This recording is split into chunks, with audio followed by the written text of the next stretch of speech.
പ്രിയമുള്ള കൂട്ടുകാരെ, നബി സല്ലല്ലാഹു അലൈഹി വസല്ലമ തങ്ങളുടെ നുബുവത്തുമായി ബന്ധമുള്ള അവിടുത്തെ ജീവിതവുമായി ബന്ധപ്പെട്ട വളരെ പ്രധാനപ്പെട്ട ഒരു പർവ്വതമാണ് ജബലുൻ നൂർ. അതിൻ്റെ ചരിത്രമാണ് നാം ഇന്ന് പറയുന്നത്. മക്കയിലെ ജബലുൻ നൂർ അതിൻ്റെ താഴ്വാരയിലാണ് ഇപ്പോൾ നാം നിൽക്കുന്നത്. നബി സല്ലല്ലാഹു അലൈഹി വസല്ലമ തങ്ങൾ നുബുവത്തിൻ്റെ തൊട്ടു മുമ്പായി ഏകാന്തത വളരെ ഇഷ്ടപ്പെട്ടിരുന്നു. അങ്ങനെ തങ്ങൾ ഏകനായ അള്ളാഹുവിനെ ഇബാദത്ത് ചെയ്യാൻ വേണ്ടി ജബലുൻ നൂറിലേക്ക് കയറുകയാണ്. നബി സല്ലല്ലാഹു അലൈഹി വസല്ലമ തങ്ങൾക്ക് ആ സമയത്ത് തങ്ങൾ ഭക്ഷണം കൊണ്ടുപോകാറുണ്ടായിരുന്നു. അതുപോലെ തന്നെ ഖദീജ ബീവിയും പല സന്ദർഭത്തിലായി തങ്ങൾക്ക് ആ മലമുകളിലേക്ക് ഭക്ഷണം എത്തിക്കാറുണ്ടായിരുന്നു. അങ്ങനെ തങ്ങൾ അവിടെ ഇബാദത്തിലായി കഴിഞ്ഞുകൂടി. അതുതന്നെ നാം ഇപ്പോൾ ആ ഭാഗത്തേക്ക് മലയുടെ മുകളിലേക്ക് നാം നടന്നുകൊണ്ടിരിക്കുകയാണ്. ഈ നടക്കുന്ന സന്ദർഭത്തിൽ തന്നെ ഏകദേശം ഇപ്പോഴിതാ നാം അതിൻ്റെ കോണിയുടെ അടുത്തെത്തി. ഇങ്ങനെ ഈ സമയത്തൊക്കെ സൗദി ഗവൺമെൻറ് അവിടെ ധാരാളം റോഡുകളൊക്കെ വികസനപ്പെടുത്തി വിശാലമാക്കി, വഴികളൊക്കെ കോണിപ്പടിയായാലും അതുപോലെ തന്നെ റോഡായാലും പല രൂപത്തിലും അവിടെ വികസനങ്ങൾ കൊണ്ടുവരുന്നുണ്ട്. പക്ഷേ നബി സല്ലല്ലാഹു അലൈഹി വസല്ലമ തങ്ങൾ അവിടെ ചെല്ലുന്ന സമയത്ത് അവിടെ നാം ചിന്തിക്കേണ്ടത് ഒരു തരത്തിലുമുള്ള വികസനവും ഉണ്ടായിട്ടില്ല. തങ്ങൾ ഒരു വഴിയൊക്കെ വെട്ടിപ്പിടിച്ച് സ്വന്തമായി വഴി കണ്ടെത്തിയിട്ട് അങ്ങോട്ട് കയറിയതാണ്. ആ ഒരു പ്രയാസം നാം മനസ്സിലാക്കേണ്ടതുണ്ട്. ഈ സമയത്ത് അവിടെ കയറുമ്പോൾ ഈ രൂപത്തിൽ പല ഭാഗത്തും വഴികളൊക്കെ ഉഷാറാക്കിയിട്ട് ഏകദേശമൊക്കെ ഉണ്ട്. പക്ഷേ എങ്കിലും തന്നെ മുകളിലേക്ക് കയറുമ്പോഴേക്ക് ഏകദേശം ആളുകൾക്ക് ക്ഷീണിക്കുമെങ്കിലും തങ്ങളും ഖദീജ ബീവിയൊക്കെ കയറിയതിൻ്റെ ഒരു പ്രത്യേകത കൊണ്ടായിരിക്കാം പ്രയാസങ്ങളൊക്കെ ഉണ്ടെങ്കിലും പലരും അൽഹംദുലില്ലാ അങ്ങോട്ട് എത്തിപ്പെടുന്നുണ്ട്. അത് തന്നെ വലിയൊരു മഹത്വമാണ്. നബി സല്ലല്ലാഹു അലൈഹി വസല്ലമ തങ്ങളും സ്വഹാബത്തും സഞ്ചരിച്ച റൂട്ടിലൂടെ നാമും സഞ്ചരിച്ചാൽ തീർച്ചയായും നമുക്ക് ഈമാൻ വർദ്ധിക്കും. കാരണം അവർ സഹിച്ച ത്യാഗങ്ങൾ നാം ആലോചിക്കുമ്പോൾ നമുക്ക് പല വിഷയത്തിലും സങ്കടങ്ങൾ വരും. കാരണം അത്രയും വലിയ പ്രയാസങ്ങളാണ് അവർ സഹിച്ചത്. പ്രത്യേകിച്ച് സൗദി അറേബ്യ പോലത്തെ രാജ്യങ്ങൾ, ഗൾഫ് രാജ്യങ്ങൾ, അറബ് രാഷ്ട്രങ്ങൾ, അവിടെയൊക്കെ വലിയ ശക്തമായ ചൂട് അല്ലെങ്കിൽ ശക്തമായ തണുപ്പ്, ഈ രൂപത്തിലാണ് അവിടുത്തെ കാലാവസ്ഥകളൊക്കെ. ഇന്ന് പല പുരോഗതിയും പല വികസനങ്ങളൊക്കെ വന്നതുകൊണ്ട് അതിൻ്റെ ബുദ്ധിമുട്ട് നാം മനസ്സിലാക്കുന്നില്ല എന്ന് മാത്രം. ഏതായാലും നബി സല്ലല്ലാഹു അലൈഹി വസല്ലമ തങ്ങൾക്ക് വളരെ ത്യാഗത്തോടുകൂടെ ഇബാദത്ത് ചെയ്ത് മുന്നേറാൻ അല്ലാഹു സുബ്ഹാനഹു വ തആല തോന്നിപ്പിച്ച് കൊടുത്തതുകൊണ്ടാണ് ഇവിടെ തങ്ങൾ കയറുന്നത്. ഇവിടെയാണ് നബി സല്ലല്ലാഹു അലൈഹി വസല്ലമ തങ്ങൾക്ക് ആദ്യമായി വഹി ലഭിക്കുന്നത്. ആയിഷ റളിയല്ലാഹു അൻഹ പറയുന്നുണ്ട്, നബി സല്ലല്ലാഹു അലൈഹി വസല്ലമ തങ്ങൾക്ക് ആദ്യമൊക്കെ വഹീൻ്റെ ആരംഭം തങ്ങൾക്ക് സ്വപ്നത്തിലൂടെയായിരുന്നു. അങ്ങനെ ആ പല സ്വപ്നങ്ങളും പകൽ വെളിച്ചം പോലെ പുലർന്നിട്ടുമുണ്ട്. ഒരിക്കൽ അൽ ഹാരിത്ത് ഇബ്നു ഹിഷാം എന്ന് പറയുന്ന സ്വഹാബി നബി സല്ലല്ലാഹു അലൈഹി വസല്ലമ തങ്ങളോട് ചോദിക്കുന്നുണ്ട്, യാ റസൂലല്ലാഹ്, എങ്ങനെയാണ് അങ്ങേക്ക് വഹി വരുന്നത് എന്ന് ചോദിച്ചപ്പോൾ തങ്ങൾ പറഞ്ഞു, മിസ്ല സ്വൽസലത്തിൽ ജറസി, ചില സമയത്ത് ഒരു മണിനാദം പോലെയാണ് എനിക്ക് വഹി വരുന്നത്. എന്നാൽ ആ സമയത്ത് എനിക്ക് വലിയ പ്രയാസമായിരിക്കും. പ്രയാസമുണ്ടെങ്കിലും ആ വഹിയിൽ വന്ന ആ മലക്ക് ഏതൊരു വഹിയുമായിട്ടാണോ എൻ്റെ അടുക്കൽ വന്നത് ആ വിഷയങ്ങളൊക്കെ ഞാൻ മനഃപ്പാടമാക്കിയിട്ട് ആ സമയത്ത് മലക്ക് പോവാറുള്ളൂ. ഞാൻ എല്ലാ വിഷയവും മനഃപ്പാടമാക്കാറുണ്ട്. അതുപോലെ തന്നെ നബി സല്ലല്ലാഹു അലൈഹി വസല്ലമ തങ്ങൾ പറഞ്ഞത് മറ്റൊരു സമയത്ത് വഹി വരുന്നത് യതമസ്സലുലി അൽ മലക്കു റജുലൻ, ഒരു പുരുഷൻ്റെ രൂപത്തിൽ മലക്ക് എന്നോട് സംസാരിക്കും. ഒരു മനുഷ്യരൂപത്തിൽ എൻ്റെ അടുക്കൽ വന്ന് എന്നോട് സംസാരിക്കും. അങ്ങനെയാണ് വഹിയുടെ മറ്റൊരു രൂപമെന്ന് നബി സല്ലല്ലാഹു അലൈഹി വസല്ലമ തങ്ങൾ ഈ സ്വഹാബിയോട് പറയുകയാണ്. ആയിഷ ബീവി തന്നെ പറയുന്നുണ്ട്, ശക്തമായ തണുപ്പുള്ള സമയത്തും നബി സല്ലല്ലാഹു അലൈഹി വസല്ലമ തങ്ങൾ വഹി വരുന്ന സമയത്ത് തങ്ങളുടെ നെറ്റിത്തടക്ക വിയർക്കുന്നത് ഞാൻ കണ്ടിട്ടുണ്ട് എന്ന് ആയിഷ ബീവി റളിയല്ലാഹു അൻഹ പറയുകയാണ്. മഹദിയായ ആയിഷ ബീവി റളിയല്ലാഹു അൻഹ തന്നെ വീണ്ടും പറയുന്നുണ്ട്, നബി സല്ലല്ലാഹു അലൈഹി വസല്ലമ തങ്ങൾക്ക് വഹീൻ്റെ ആരംഭം ഉണ്ടായപ്പോൾ ആ സമയത്ത് 40 വയസ്സ് ആകുന്ന സമയത്ത് നബി സല്ലല്ലാഹു അലൈഹി വസല്ലമ തങ്ങൾ ഏകാന്തത ധാരാളമായി ഇഷ്ടപ്പെട്ടിരുന്നു. അങ്ങനെയാണ് തങ്ങൾ ഹിറാ ഗുഹയിലേക്ക് കയറുന്നത്. അങ്ങനെ അവിടെ ഇബാദത്തിലായി കൂടും. നബി സല്ലല്ലാഹു അലൈഹി വസല്ലമ തങ്ങൾ ചില സമയത്ത് ഭക്ഷണം കൊണ്ടുപോകാറുണ്ട്. അതുപോലെ തന്നെ ഖദീജ റളിയല്ലാഹു അൻഹ ഭക്ഷണം കൊണ്ടുപോയി കൊടുക്കാറുണ്ട്. ഇങ്ങനെയൊക്കെ അവിടെ ഉണ്ടാകാറുണ്ട്. അങ്ങനെ ഒരു ദിവസം നബി സല്ലല്ലാഹു അലൈഹി വസല്ലമ തങ്ങൾക്ക് വഹി വരികയാണ് ആദ്യമായി. ജിബ്രീൽ അലൈഹിസ്സലാത്തു വസ്സലാം വന്നുകൊണ്ട് പറഞ്ഞു, ഇഖ്റ, വായിക്കുക എന്ന്. ആ സമയത്ത് തങ്ങൾ പറഞ്ഞു, മാ അന ബിഖാരിഇൻ, ഞാൻ വായിക്കാൻ അറിയുന്നവനല്ല എന്ന്. അങ്ങനെ വീണ്ടും ചോദിച്ചു, വായിക്കൂ. അപ്പോൾ തങ്ങൾ വീണ്ടും പറഞ്ഞു.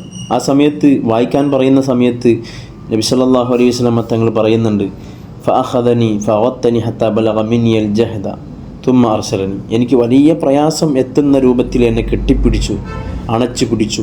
എന്നിട്ട് പിന്നെ എന്നെ ആ പിടുത്തത്തിൽ നിന്ന് വിട്ടു. എന്നിട്ട് പറഞ്ഞു, വായിക്കൂ. അപ്പോഴും ഞാൻ പറഞ്ഞു, എനിക്ക് വായിക്കാൻ അറിയില്ല. ഇങ്ങനെ 3 തവണ ആവർത്തിച്ചു പറഞ്ഞപ്പോൾ 3 തവണയും നബി സല്ലല്ലാഹു അലൈഹി വസല്ലം തങ്ങൾ പറഞ്ഞു, എനിക്ക് വായിക്കാൻ അറിയില്ല എന്ന്. ആ സമയത്താണ് ബഹുമാനപ്പെട്ട ജിബ്രീൽ അലൈഹിസ്സലാത്തു വസ്സലാം നബി സല്ലല്ലാഹു അലൈഹി വസല്ലം തങ്ങളോട് പറയുന്നത്, ഇഖ്റ ബിസ്മി റബ്ബിക്കല്ലദീ ഖലഖ് ഖലഖൽ ഇൻസാന മിൻ അലഖ് ഇഖ്റ വറബ്ബുക്കൽ അക്രം. നബിയെ, ഇഖ്റ ബിസ്മി റബ്ബിക്കല്ലദീ ഖലഖ്, നിങ്ങളെ സൃഷ്ടിച്ച സൃഷ്ടാവിൻ്റെ നാമത്തിൽ നിങ്ങൾ പാരായണം ചെയ്യുക എന്ന് ജിബ്രീൽ അലൈഹിസ്സലാത്തു വസ്സലാം നബി സല്ലല്ലാഹു അലൈഹി വസല്ലം തങ്ങൾക്ക് ഓതി കേൾപ്പിച്ച ഈ സൂറത്തുൽ അലഖ്, ഇഖ്റ ബിസ്മി റബ്ബിക്കല്ലദീ എന്ന് തുടങ്ങുന്ന ഈ സൂറത്താണ് ഖുർആനിൽ ആദ്യമായി അവതരിക്കുന്നത്. ഫാത്തിഹ സൂറത്ത് 2 തവണ അവതരിച്ചിട്ടുണ്ടെങ്കിലും ആദ്യമായി അവതരിക്കുന്ന സൂറത്ത് ഇഖ്റ ബിസ്മി റബ്ബിക്കല്ലദീ ഖലഖ് എന്ന് തുടങ്ങുന്ന സൂറത്ത് തന്നെയാണ്. അങ്ങനെ നബി സല്ലല്ലാഹു അലൈഹി വസല്ലം തങ്ങൾ പേടിച്ച് വിറച്ചുകൊണ്ട് ഖദീജ റളിയല്ലാഹു അൻഹയുടെ വീട്ടിലേക്ക് മടങ്ങുകയാണ്. തങ്ങൾ അവിടെ നിന്ന് നേരെ വീട്ടിലേക്ക് മടങ്ങി. എന്നിട്ട് തങ്ങൾ പറയുന്നുണ്ട്, ജമ്മിലൂനിയ ഖദീജ, എന്നെ പുതപ്പിട്ടു മൂടുവോ, പേടിയാകുന്നു എന്ന് ഖദീജ റളിയല്ലാഹു അൻഹയോട് പറഞ്ഞു. ഈ ഗുഹയിൽ വെച്ച്, ഹിറാ ഗുഹയിൽ വെച്ച് നടന്ന സംഭവങ്ങളൊക്കെ ബഹുമാനപ്പെട്ട റസൂലുള്ളാഹി സ്വല്ലല്ലാഹു അലൈഹി വസല്ലം തങ്ങൾ സഹധർമ്മിണിയോട് പറഞ്ഞു കൊടുത്തു. ആ സമയത്ത് തങ്ങൾ പറയുന്നുണ്ട്, എനിക്ക് വല്ലാതെ പേടിയാകുന്നു എന്ന്. ആ സമയത്താണ് ഖദീജ റളിയല്ലാഹു അൻഹ പറയുന്നത്, കല്ലാ വല്ലാഹി മാ യുഖ്സികല്ലാഹു അബദ ഇന്നക ലതസിലുർ റഹിമ വതഹ്മിലുൽ കല്ല വതക്സിബുൽ മഅദൂമ വതഖിരിൽ ലൈഫ വതുഈനു അലാ നവാഇബിൽ ഹഖ്. സാന്ത്വനപ്പെടുത്തുകയാണ്. ഇതാണ് ഒരു സഹധർമ്മിണിയിൽ നിന്ന് പ്രതീക്ഷിക്കേണ്ടത്. അങ്ങനെ ചേർത്ത് പിടിച്ചപ്പോൾ നബി സല്ലല്ലാഹു അലൈഹി വസല്ലം തങ്ങൾക്ക് ആശ്വാസമായി. അതിൻ്റെ അർത്ഥം എന്താണ്? അള്ളാഹു നിങ്ങൾ ഒരിക്കലും തന്നെ മാ യുഖ്സികല്ലാഹു അബദ, അള്ളാഹു നബിയെ തങ്ങൾ ഒരിക്കലും വെടിയുകയില്ല, പരാജയപ്പെടുത്തുകയില്ല. കാരണം തങ്ങൾ കുടുംബബന്ധം ചേർക്കുന്നുണ്ട്, പാവപ്പെട്ടവരെ, അനാഥകളെ തങ്ങൾ സഹായിക്കുന്നുണ്ട്, സംരക്ഷിക്കുന്നുണ്ട്, അതിഥികളെ തങ്ങൾ സൽക്കരിക്കുന്നുണ്ട്. അതുപോലെ തന്നെ സന്മാർഗത്തിൻ്റെ വഴിയിൽ ബുദ്ധിമുട്ടുകൾ നേരിടുന്ന സമയത്ത് തങ്ങൾ സഹായം നൽകുന്നുണ്ട്. അങ്ങനെ ഒത്തിരി കാര്യങ്ങൾ തങ്ങൾ ചെയ്യുന്നത് കൊണ്ട് നബിയെ വല്ലാഹി മാ യുഖ്സികല്ലാഹു അബദ, തങ്ങൾ അള്ളാഹു പരാജയപ്പെടുത്തുകയില്ല എന്ന് ഖദീജ റളിയല്ലാഹു അൻഹ പറയുകയാണ്. അങ്ങനെ നബി സല്ലല്ലാഹു അലൈഹി വസല്ലമ തങ്ങളും ഖദീജ ബീവിയും കൂടെ ഒരുമിച്ച് ഖദീജ ബീവിയുടെ കുടുംബക്കാരനായ ക്രൈസ്തവ പണ്ഡിതനായ പുരോഹിതനായ വറഖത്ത് ബിൻ നൗഫലിൻ്റെ അടുക്കലേക്ക് പോവുകയാണ്. അങ്ങനെ കാര്യങ്ങളൊക്കെ വറഖത്ത് ബിൻ നൗഫലിൻ്റെ അടുക്കൽ അവതരിപ്പിക്കുകയാണ്. ഖദീജ ബീവി റളിയല്ലാഹു അൻഹ പറഞ്ഞു, നിങ്ങളുടെ സഹോദരൻ്റെ പുത്രൻ പറയുന്നത് നിങ്ങൾ കേൾക്കൂ എന്ന് വറഖത്ത് ബിൻ നൗഫലിനോട് പറഞ്ഞപ്പോൾ അദ്ദേഹം നബി സല്ലല്ലാഹു അലൈഹി വസല്ലമ തങ്ങളെ കേൾക്കുകയാണ്, തങ്ങൾ അനുഭവിച്ച കാര്യങ്ങൾ കേൾക്കുകയാണ്. അദ്ദേഹമാണെങ്കിൽ വലിയ പണ്ഡിതനാണ്. കാരണം ജാഹിലിയ കാലഘട്ടത്തിൽ തന്നെ ക്രിസ്ത്യാനിയായി ശരിയായ വിശ്വാസം ആ രൂപത്തിൽ നബി സല്ലല്ലാഹു അലൈഹി വസല്ലമ തങ്ങളെ പ്രതീക്ഷിച്ചുകൊണ്ടിരിക്കുകയാണ്. കാരണം അന്ന് നബി സല്ലല്ലാഹു അലൈഹി വസല്ലമ തങ്ങൾ വരാത്തത് കൊണ്ട് തന്നെ തങ്ങളെ കൊണ്ട് വിശ്വസിക്കാൻ കഴിയില്ലല്ലോ. വറഖത്ത് ബിൻ നൗഫലിന് നല്ല പ്രായമുണ്ട്, അദ്ദേഹത്തിന് കാഴ്ച ശക്തിയും നഷ്ടപ്പെട്ടിട്ടുണ്ട്. അങ്ങനെ നബി സല്ലല്ലാഹു അലൈഹി വസല്ലമ തങ്ങളോട് ചോദിച്ചു, എന്താണ് താങ്കൾ കണ്ടത് എന്ന്. ആ സമയത്ത് നബി സല്ലല്ലാഹു അലൈഹി വസല്ലമ തങ്ങൾ കണ്ട കാര്യങ്ങളൊക്കെ മുഴുവൻ വിശദീകരിച്ച് കൊടുക്കുകയാണ്. അങ്ങനെ നബി സല്ലല്ലാഹു അലൈഹി വസല്ലമ തങ്ങൾ വിശദീകരിച്ചതനുസരിച്ച് ബഹുമാനപ്പെട്ട വറഖത്ത് ബിൻ നൗഫൽ പറഞ്ഞു, അല്ലാഹു സുബ്ഹാനഹു വ തആല മൂസായുടെ അടുത്തേക്ക് അയച്ച നാമൂസ് എന്ന് പറയുന്ന മലക്കാണ് ഇത്. അതായത് ജിബ്രീൽ അലൈഹിസ്സലാത്തു വസ്സലാമിനെ സംബന്ധിച്ചാണ് പറയുന്നത് എന്ന് അദ്ദേഹം പറഞ്ഞു. എന്നിട്ട് വീണ്ടും അദ്ദേഹം പറയുകയാണ്, ഞാൻ ചെറുപ്പമായിരുന്നുവെങ്കിൽ, എൻ്റെ കുട്ടിക്കാലമായിരുന്നുവെങ്കിൽ താങ്കളുടെ ജനത നിങ്ങളെ പുറത്താക്കുന്ന സമയത്ത് നിങ്ങളുടെ കൂടെ ഞാൻ നിൽക്കുമെന്ന് പറയുകയാണ്. ആ സമയത്ത് നബി സല്ലല്ലാഹു അലൈഹി വസല്ലമ തങ്ങൾ അത്ഭുതത്തോടു കൂടി ചോദിക്കുകയാണ്, അപ്പോൾ എൻ്റെ സമുദായം എന്നെ പുറത്താക്കുമോ? എൻ്റെ കൂടെയുള്ള എൻ്റെ അനുയായികൾ എന്നെ പുറത്താക്കുമെന്നാണോ പറയുന്നത് എന്ന് പറഞ്ഞപ്പോൾ ആ വറഖത്ത് ബിൻ നൗഫൽ പറയുകയാണ്, നിങ്ങൾ കൊണ്ടുവന്നതുപോലത്തെ അള്ളാഹുവിൻ്റെ ആയത്തുകൾ, ദൃഷ്ടാന്തങ്ങൾ ആരൊക്കെ കൊണ്ടുവന്നിട്ടുണ്ടോ അവരെയൊക്കെ, ആ പ്രവാചകന്മാരെയൊക്കെ അവരുടെ ജനത എതിർത്തിട്ടുണ്ട്, അംഗീകരിക്കാൻ കൂട്ടാക്കിയില്ല. അതുകൊണ്ട് നിങ്ങളെയും ആ രൂപത്തിൽ ഈ നാട്ടിൽ നിന്ന് പുറത്തേക്ക് ആട്ടിയോടിക്കപ്പെടും.